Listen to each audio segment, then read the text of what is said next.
Holocaust Memories, Never Forget. Section 1, Origins of Antisemitism. Part 10. From Antiquity until Hitler Controls Germany via the Enabling Act, March 1933. The fire which destroyed the German Reichstag on 27 February 1933, just 4 weeks after Hitler was named Chancellor, is believed by many scholars to be the work of Hitler and the Nazi Party. But a Dutch communist named Marinus van der Lubbe claimed sole responsibility for it.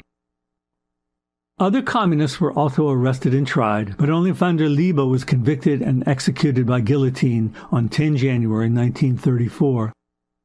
On 28 February 1933, one day after the fire, Hitler convinced President von Hindenburg that the attack was only the first step in a governmental takeover by the Communist Party and that laws must be passed immediately to save the nation.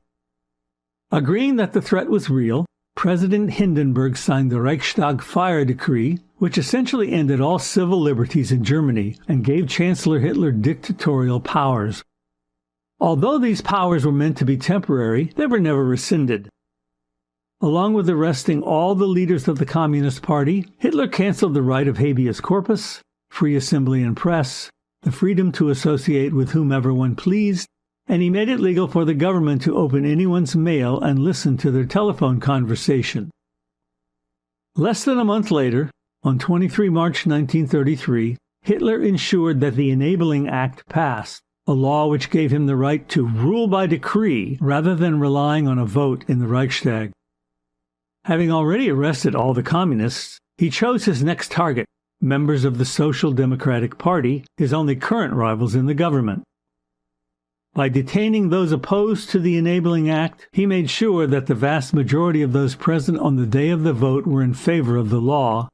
Following the Enabling Act's ratification on 27 March 1933, Adolf Hitler's goal of taking absolute and total control of Germany was now a reality. Looking back at what Hitler had accomplished between the general election of March 1932 and the passing of the Enabling Act 12 months later, one might ask how the older and more conservative leaders of the current government could have been so easily deceived. However, after taking a long, serious look at the social, economic, and political turmoil that had engulfed Germany even before losing World War I, many historians believe that his rise to power was inevitable.